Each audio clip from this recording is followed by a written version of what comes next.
¿Qué tal, Martín y Fabiana? Buen día. Lucas, a ver, es una situación compleja la del trabajador en la República Argentina. Estamos en un escenario donde inclusive el trabajador registrado puede llegar a ser pobre, pero aún más la situación es compleja en aquel que no está registrado. Han hecho exhaustivos estudios para ver toda esta dinámica compleja de lo que tiene que ver con el trabajo informal. ¿Qué es lo que, primero, cómo se ha proyectado, desde dónde surgió esta iniciativa? Y después empecemos también con las conclusiones a las que han arribado.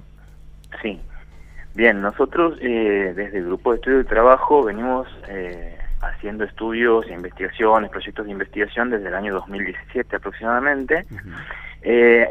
Al principio nosotros nos concentramos en algunos sectores de trabajadores, sobre todo, como vos decías, trabajadores informales, por ejemplo, trabajadoras de casas particulares, trabajadores de repartos de cadetería, trabajadores de la economía popular, que quizás son aquellos que, no quizás, son aquellos que están más precarizados y que su trabajo lo realizan de manera informal, es decir, no están registrados por sus empleadores, ¿no? Claro. Son grandes sectores de trabajadores que carecen de todos los beneficios laborales y que no están garantizados sus derechos, digamos. Claro.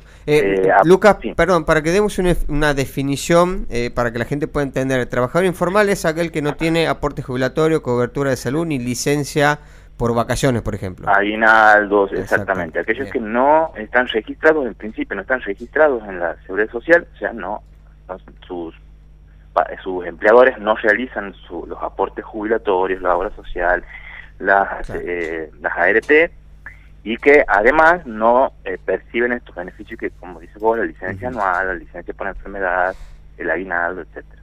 Claro. Me gusta este tema, me gusta indagar porque es un problema que en Argentina es histórico y es crónico, no se logra resolver con ningún gobierno, el tema de la informalidad. He escuchado muchas veces, Lucas, que decían, bueno, si no fuera tan caro tenerlos a los trabajadores registrados, uno seguramente tendría más trabajadores registrados. Lo que hacemos ahora es, le pagamos mejores sueldos que los registrados, pero no pagamos los aportes. Esto claramente no es una realidad en Argentina. Claro. No, actualmente no es una realidad porque de hecho con la inflación los salarios se devalúan, ¿sí? Eso por un lado, con el nivel de inflación que estamos atravesando, los salarios se devalúan, no aumentan a la par de la inflación, por lo tanto el poder adquisitivo de los trabajadores está cada vez, alcanza menos, ¿sí? En lo cotidiano, vamos a decir, alcanza menos, y además de eso se suma el hecho de no poder percibir otros beneficios laborales. Claro. Lucas, ¿es sinónimo hablar de informalidad que decir precariedad laboral? No es sinónimo porque la informalidad es una dimensión de la precariedad. Vos puedes estar registrado, puedes tener tus aportes jubilatorios y percibir algunos beneficios, pero sin embargo las condiciones laborales, ¿sí?, pueden ser precarias. Ya sea en el caso, se ha visto mucho en el caso de la pandemia, por ejemplo, sí, que las trabajadoras de casas particulares estaban muy expuestas a los contagios. Por ejemplo, esa exposición al contagio de enfermedad es una situación de precariedad laboral.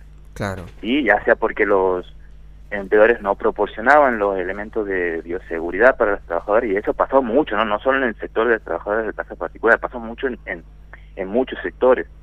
De hecho, durante la pandemia, los trabajadores de reparto o delivery o cadetes eran trabajadores esenciales, no sé si te acuerdas, eran considerados trabajadores esenciales y sin embargo estaban muy expuestos a los contagios y además estaban totalmente trabajando de manera informal y precaria. Claro. ¿Sí?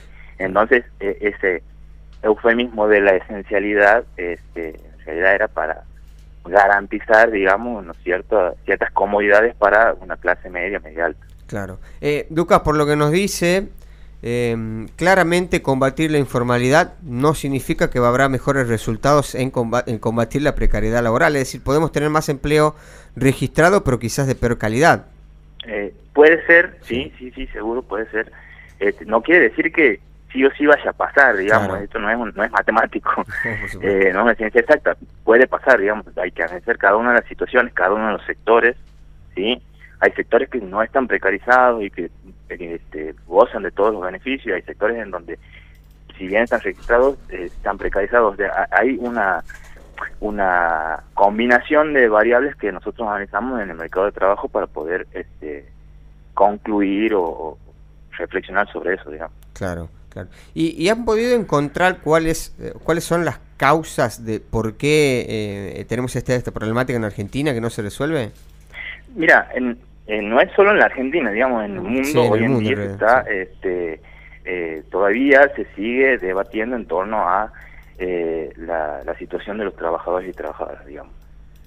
No es una cuestión tampoco de un gobierno en particular, sino es una cuestión histórica, ¿sí? Es una construcción histórica que se viene haciendo. Los trabajadores luchan constantemente para obtener derechos, ¿sí? Y para que se garanticen los derechos. Por ejemplo, volviendo al tema siempre vuelvo al tema de las trabajadoras de casas particulares porque es el sector que más analizo. Existe una ley que las protege, digamos, desde el año 2013. Sin embargo, esa ley está reglamentada y todo, pero no se cumple. Claro. Digamos, hay una responsabilidad de la parte empleadora también, y eso pasa en muchos sectores, que la parte empleadora tiene la responsabilidad de hacerlo y no lo hace. Ahora, ¿quién controla eso? Y debería controlar el Estado. Claro. Cualquiera sea el gobierno, cualquiera sea el color, hay gobiernos que quizá tiendan a garantizar un poco más los derechos, un poco más hablo, y hay gobiernos que no. Hoy en día estamos viendo que se habla hasta de una reforma laboral, ¿sí? Desde el actual gobierno nacional. Sí. Que hace las reformas laborales por lo general, viniendo desde ese tipo desde este tipo de gobierno, y flexibilizar los derechos. Claro. ¿Sí? Dejar a merced del mercado a los trabajadores. Y lamentablemente los trabajadores son la parte más vulnerable en la relación laboral. Por eso existe el derecho del trabajo. Claro. Ahora, Lucas, seguro va a coincidir conmigo de su mirada como especialista, pero es increíble cuando la ley formal, cuando es hacia los sectores vulnerables, cuesta que haya acciones efectivas que la cristalicen en la realidad. Ahora, cuando es hacia el otro lado, ¿no? Cuando es hacia la precarización o eliminación de derechos, inmediatamente se traspasa a la realidad, se hace concreta la ley. Sí, totalmente. Quizá es la parte más la parte más fina donde se corta, digamos, toda la cuestión, sobre todo económica hoy en día. Está viendo que la cuestión de la reducción de los salarios, los despidos que están apareciendo y que constantemente vemos en los periódicos que se despiden tanta cantidad de gente en tanto y se corta por lo más fino, y lo más fino lamentablemente son los trabajadores. Claro. Hablabas recién, Lucas, de un sector, es una actividad altamente feminizada, ¿no? La de trabajadores de casas particulares. Sí. Y donde quizás, usted lo decía, están los peores niveles de precarización y de informalidad. Sí. Hay una cuestión que no podemos desconocer, no solamente en ese sector, que es la brecha de género, la brecha salarial entre los géneros. Hay informes estadísticos en Argentina, el INDEC, de hecho, lo mide creo que en 25%. Así es. Sí, de hecho nosotros todos los estudios que hacemos los hacemos teniendo en cuenta la dimensión del género, digamos, cómo se distribuyen las actividades por género, y sí, lo que vemos es que hay un 25% de... ¿Qué es la brecha de género? Es la diferencia en los sueldos entre varones y mujeres, claro, ya sea por la misma actividad o por actividad distinta. En Argentina el promedio es 25%, o sea que los varones cobran un 25% más que las mujeres. Justamente en el Día Internacional de la Mujer Trabajadora, estas reivindicaciones deberían hacerse, digamos. Claro. O deberían continuar haciéndose. Claro. Y eso para partir de una base. Obviamente que las mujeres, a partir de esto, tienen trabajos mucho más precarizados, claro, y mucho más informales en mayor cantidad que los varones. Claro. Eso también es una realidad. Lucas, en su experiencia, el concepto es como techo de cristal, creo que han diseñado otro como piso pegajoso que tiene que ver con la movilidad. ¿Son conceptos reales, existentes en la realidad cotidiana? Sí, existen. Nosotros lo que venimos viendo es que nosotros, no solamente, digamos, muchos estudios de trabajo en la Argentina, es que si bien las mujeres pueden tener un ascenso en sus trayectorias laborales, existe un techo de cristal, es esto que se puede ver la cima si se quiere, pero no llegan a alcanzarlo. O sea, quiere decir que los varones ocupan espacios de jerarquía o superiores en mayor cantidad que las mujeres. Y asimismo, aquellas trabajadoras que carecen de calificaciones o que realizan trabajos menos calificados, les cuesta mucho salirse de eso, de estos trabajos precarizados e informales. Claro. O sea, hay una relación directa entre la capacidad o la posibilidad de ascender a niveles educativos más altos, de poder superar ese techo. Exactamente.